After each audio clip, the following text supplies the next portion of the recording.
গোৰেশ্বৰ নাওকাটাৰ বগামাটি পথত আজি ভূমি DNB মটৰছৰ ইলেক্ট্ৰনিক বিপণী এখন মুকলি কৰা হয়।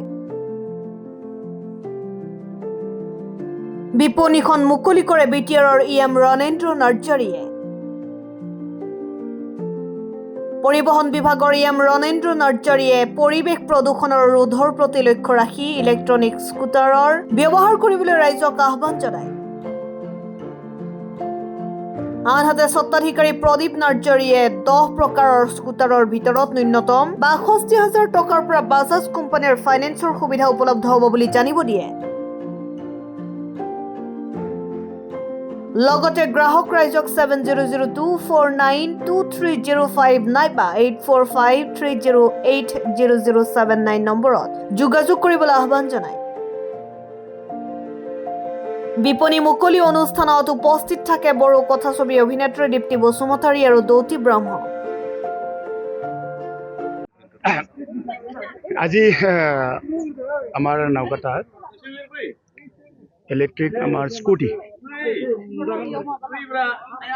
এই ইলেক্ট্ৰিক স্কুটিৰ কাৰণে এটা DNB মটৰ বুলি এটা ডিলাৰ ইয়াত হ'ব আৰম্ভ হৈছে আৰু ইয়াৰ মালিক হ'ল এই ইয়াৰে নিবাসী আমাৰ প্ৰদীপ বসুমতাৰীৰ লগত দুজনমান লগ হৈ তেখেতসকলে এই ইলেক্ট্ৰিক স্কুটি ডিলাৰখন আজি খুলিছে।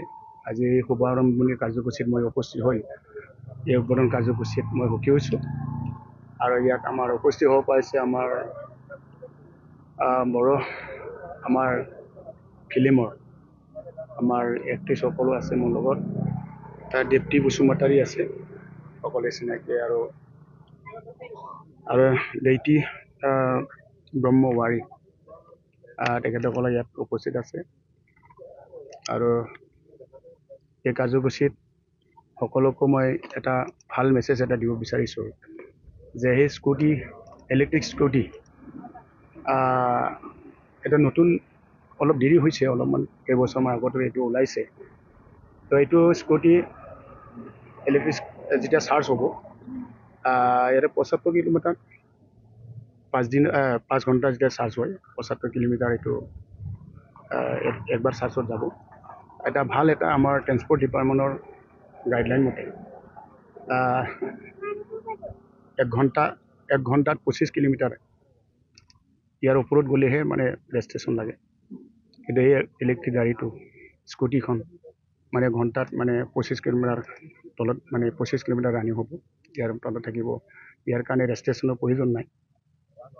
এইটো এটা ভাল, এইটো মানে নাম্বাৰ প্লেটো নাথাকিব আৰু এই স্কুটিখন লোৱাৰ পাছত যে একবাৰ লোৱাৰ পাছতে তেল ভৰাব নালাগে, এইটো এটা ভাল হ'ব না চাৰ্জিং কৰাৰ পাছত। কিন্তু এটা কথা এইটো হ'ল মানে 1 ঘণ্টাত 25 কিলোমিটাৰ যাব 1 ঘণ্টাত, আৰু তাৰ ৰানিং স্পীডটো হ'ল 40 মানে কিমান 40 স্পীড যাব, ইয়াৰ ওপৰত নাযাব। যিমানে আপুনি জোৰকৈ চলাব বিচাৰিব 40 এটা ৰানিং।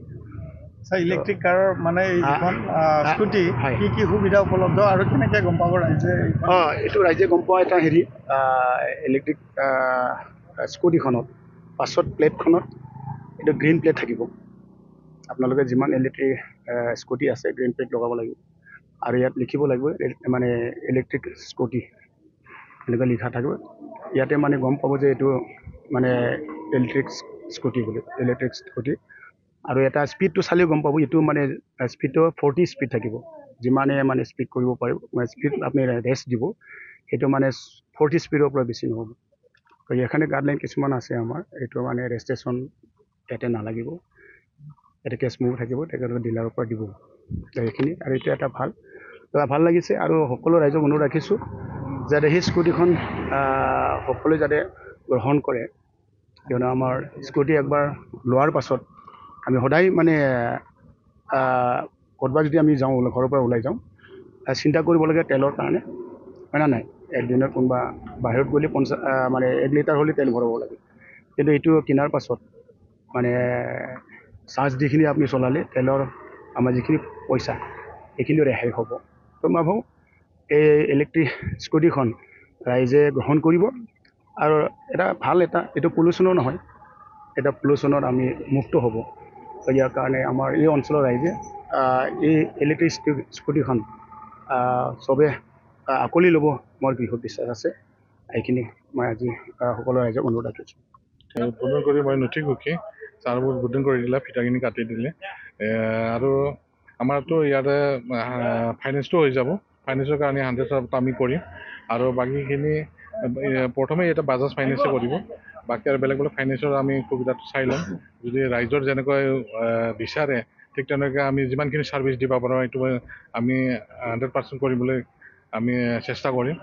আৰু বাকী আমাৰ একবাৰ এইটো যিটো বেষ্ট মডেল যদি একবাৰ চাৰ্জ দিওঁ আমাৰ 60 কিলোমিটাৰ যাব। আৰু চাৰ্জ দিওঁতে আমাৰ প্ৰথম টাইমত 5 বা 6 ঘণ্টা লাগিব। এইটো চাৰ্জ দিব 60 কিলোমিটাৰ। তাৰ ওপৰত যিখিনি মডেল আছে, মোৰ তাত 10টা মডেল আছে। 10টা মডেলৰ ভিতৰত কিছুমান 70, কিছুমান 80, কিছুমান 90ও যাব। আৰু যিটো এইটো কৈছোঁ মই লিড এচিডৰ কথা কৈছোঁ। আৰু যদি লিথিয়াম বেটাৰী হয় তাৰ 100 কিলোমিটাৰৰ ওপৰত যাব। ইয়াতে আপোনাৰ যিটো বেষ্ট মডেলৰ ওপৰত যিখিনি মডেল আছে তাতে আপোনাৰ চাৰ্জিঙৰো সুবিধা আছে, মোবাইল চাৰ্জাৰ তাতে চব আছে, বেক গিয়াৰ আছে। বাকীখিনি যিখিনি সুবিধা লাগে এখন স্কুটিত সেইখিনি সুবিধাটো গোটেইখিনি দিয়া গৈছে। আৰু ৰাইজক কি আহ্বান জনাব? ৰাইজক মই এটাই আহ্বান, যাতে এতিয়া আমাৰ অসম চৰকাৰ বা ইণ্ডিয়া চৰকাৰে যিটো আহ্বান জনাইছে যে প্ৰদূষণ আমাৰ বহুত হৈ আছে, পলিউশ্যন যদি মুক্ত হ'ব লাগে আমি ইলেক্ট্ৰিক বা কিবা এনেকুৱা পলিউশ্যন নোহোৱা যিটো বস্তু এইটোৰ ওপৰত আগবাঢ়িব লাগিব। ইয়াৰ কাৰণে মই ভাবোঁ যাতে ৰাইজে এইটো সহযোগ কৰে বা চবকে মই চাবৰ কাৰণে আহ্বান জনাওঁ। আপুনি এই গ্ৰামাঞ্চলত এই ইলেক্ট্ৰনিক্স মানে এই যিটো স্কুটি তাৰ ওপৰত কি আশা কৰে? মানে যিহেতু আমাৰ যিটো পেট্ৰলৰ যিটো স্কুটি বা বাইক হয় এইটো আমাৰ যিটো দামটো বহুত থাকে, যেনিবা 1,20,000 ওপৰত আমি নাপাওঁ বা 1,00,000 ওপৰতে যাব লাগিব। কিন্তু আমাৰ যিটো ইলেক্ট্ৰিক স্কুটি এইটো আমাৰ খুবেই কম। বেষ্ট মডেলটো আমাৰ 62,000 পৰা ষ্টাৰ্ট হ'ব। আৰু ইয়াৰ ওপৰতো ফাইনেন্স হ'ব, যে আপোনালোকে ৰাইজে যেনেকুৱা সুবিধা বিচাৰে ঠিক তেনেকুৱা গোটেইখিনি সুবিধা দিব পাৰে। ঠিক আছে, thank you. News desk report, global NE 24/7।